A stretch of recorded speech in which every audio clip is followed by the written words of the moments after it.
क्या नाम है आपका, कहाँ के रहने वाले हैं? मेरा नाम दिलावर सिंह है, मैं कुलमजरा गांव का रहने वाला हूँ। अच्छा, क्या प्रकरण है कि आप लोग थाने गए थे और फिर उप जिलाधिकारी के यहाँ गए थे? मेरा प्रकरण ये है कि मैं यहाँ पे 2016 का मेरा रजिस्ट्री था जी। मैं यहाँ वर्तमान में तंबू तान के रह रहा था जी। और मेरा ऐसे तंबू लगे हुए थे यहाँ पे जी। और सुशीला ब्लॉक प्रमुख ने आई है हम्म। और आने के बाद में ये देखो ऐसे ऐसे मेरे तंबू लगे हुए थे जी।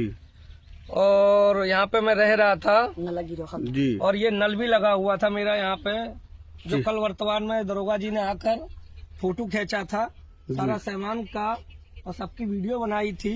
जी। आज भी इसमें से आधा सामान चोरी चला गया। जी, एक आपने आरोप लगाया है ब्लॉक प्रमुख के ऊपर, हाँ। महिला ब्लॉक प्रमुख के ऊपर कि रात में आई हैं 11 बजे। हाँ, रात में 11 बजे हम लोग सो रहे थे। जी। सोते समय पे जी। हम लोगों को क्या किया कि 11:30 पौने 12 बजे करीब आई है वो। जी। और आने के बाद में डायरेक्ट 15-16 लोगों को लेके आई थी वो। जी। हम लोग को 2-2 3-3 झापड़ मारा है सोते हुए के। हमारे गर्दन पे उसने छुरी रख ली, दोनों मोबाइल छुड़ा लिया मेरे लड़के का, जहाँ मैं वीडियो ना बना सकूं, फोन ना कर सकूं। जी। और जब उसने सारा तंबू हमारा तोड़ ताड़ कर सब रोड के उस पार फेंक दिया, ऐसा तोड़ ताड़ के फेंक दिया और ऐसा तोड़ दिया हमारा सब कुछ और पूरा बर्बाद कर दिया। मेरा बैटरी, इन्वर्टर, सोलर, जी। मेरी मोटरसाइकिल तोड़ दी मोटरसाइकिल खड़ी और बहुत तंबू वंबू 2-3 तो सब फाड़ फूड़ के ब्लॉक प्रमुख ने फेंका है। जी। और मुझे बहुत परेशान किया उसने। मेरे पास में जो था ना, ये आमीन की रिपोर्ट थी, मेरा कब्जा था, वर्तमान में मेरा नल लगा हुआ था, यहाँ पे मेरे पेड़ पौधे लगे हुए थे, सबको इन्होंने काट कर फेंका है हसुआ से। अच्छा। और ये ब्लॉक प्रमुख जो रहता है ना, जैसे पावर मिला है तो उसका नाजायज ये फायदा उठा रही है। अधिकारी लोग सभी फायदा ये उठा रही है, इसकी कोई सुनवाई नहीं कर रहा है। मैं हाथ जोड़ के सारे अधिकारियों से प्रार्थना कर रहा हूँ कि इसे तत्काल से तत्काल रात को 11-12 बजे आने के लिए और ये दंगा फसाद करती है उसके लिए इसके कड़ी से कड़ी सजा दी जाए। ऐसे ब्लॉक प्रमुख को उठा के जेल में डाला जाए कि कभी गरीब इंसान को परेशान ना किया जाए, रहते हुए इंसान को 12 बजे रख के दंगा फसाद ना करे, जान से मारने की धमकी ना दे, गोली मारने की मुझे धमकी दिएगा तो दोबारा यहाँ पे मैं तंबू लगा लूंगा। तो ये ब्लॉक प्रमुख ने कहा है। मैं इसके लिए सारे मेरे पास में रजिस्ट्री है, 2016 में मैंने रजिस्ट्री लिया था। ये जो वर्तमान में मैंने जब ये खरंजा एक रोड ही नहीं बना था ये, तब मैंने रजिस्ट्री लिया था। ये रजिस्ट्री लेने के बाद में मैंने ये जमीन में मैंने अपनी जीसीबी से खुदवाया था, नाप करवा कर। ये मेरे पत्थर पड़े हैं, ये मेरे सारा सामान है, मेरे ईंटा पड़ा है, ये यहाँ पे रह रहा था। ये देखो, ये चौतरे बना कर रह रहा था, लेकिन कब्जे के कारण से जो रहता है ना, सुशीला ने मेरे से विवाद किया है। और विवाद करने जब मुकदमा उसी ने फाटबंदी का जब चला रखा था, तो वर्तमान में फाटबंदी का मुकदमा चल रहा था, तो उसको ध्यान धरना चाहिए था कि कानून सरकार खुद ही इंसाफ करके देगी, लेकिन कोई इंसाफ उनको नहीं लगा, इसलिए उसने दंगा फसाद किया। शासन प्रशासन जो रहता है ना, सब सो रहा है और कोई सुन नहीं रहा है मेरी। और मैं इनसे ये कह रहा हूँ कि अगर मेरी सुनवाई कुछ नहीं होती है और सुशीला की तत्काल से जांच नहीं करवाई गई, उनको उठा के अगर जेल में नहीं डाला गया, तो मैं यहाँ से चित्रकूट में 100-200 लोगों को ले जाकर वहाँ पे धरना प्रदर्शन करूंगा, रोड पर रैली निकालूंगा। जब तक मेरी सुनवाई नहीं होगी, जब तक जेल में नहीं जाएगी ब्लॉक प्रमुख, तब तक मैं वहाँ धरना प्रदर्शन करूंगा। आज हमारे साथ जुड़ रही हैं मऊ ब्लॉक की ब्लॉक प्रमुख, महिला ब्लॉक प्रमुख हैं सुशीला जी नाम इनका।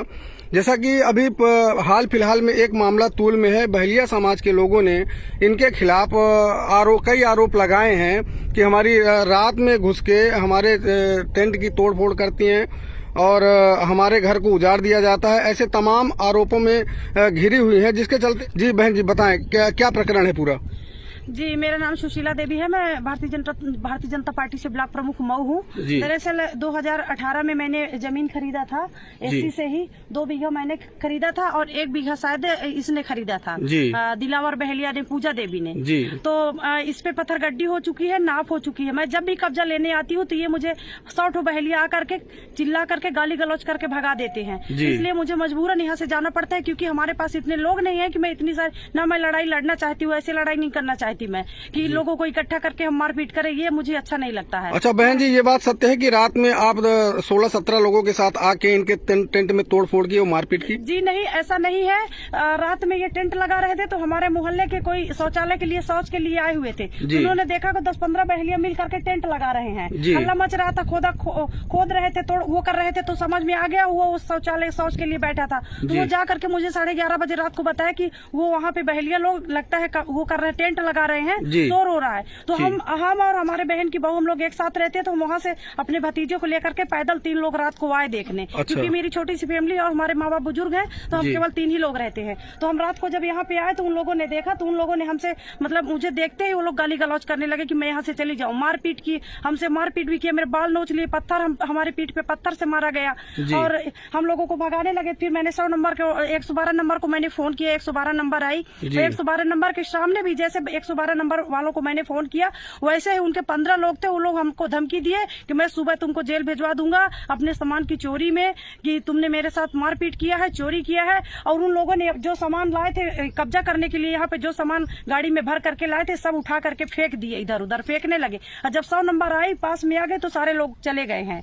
और फिर उन लोगों ने हमसे पुलिस से ये कहने लगे कि इन्होंने फेंकवाया। मेरे पास केवल 3 लोग थे, हम लोग के 3 लोग, मैं और मेरी बहन की बहू और बेटा, बस केवल 3 लोग। इतना सारा सामान हम लोग अपने से अकेले थोड़ी बिखेर पाएंगे। उन लोगों ने पुलिस प्रशासन से क्या न्याय की गुहार लगा रहे हो? पुलिस प्रशासन से क्या मांग कर रही है? पुलिस प्रशासन को पुलिस प्रशासन आई है यहाँ पे, मना कर दी है, टेंट लगाने के लिए मना किया। जब मैं टेंट नहीं लगा रही हूँ तो वो क्यों लगा रहा? क्या उसके पास रहने के, जब मामला विचाराधीन है तो उसको भी कोर्ट के फैसले का इंतजार करना चाहिए, हमको भी। मैं इंतजार कर रही हूँ, फिर वो इंतजार क्यों नहीं कर रहा, क्यों लगा रहा? क्योंकि उसको कहीं न कहीं डर बना हुआ है। जी बहुत बहुत धन्यवाद प्रमुख जी। कि मैं अनुसूचित जाति की महिला हूँ, मैं अनुसूचित जाति की महिला होने के नाते मैं अपने समाज की तरफ से मैं अपने उत्तर प्रदेश के मुख्यमंत्री योगी आदित्यनाथ महाराज जी से मैं निवेदन करती हूँ और उनसे अनुरोध करती हूँ, निवेदन करती हूँ कि हम लोगों के ऊपर जो हम आपकी भारतीय जनता पार्टी की ब्लॉक प्रमुख के ऊपर जो अन्याय हो रहा है, उसके लिए जो भी गुनहगार हैं आप उनको सजा दिलाइए। यही मेरा अनुरोध है, यही हमारा निवेदन है।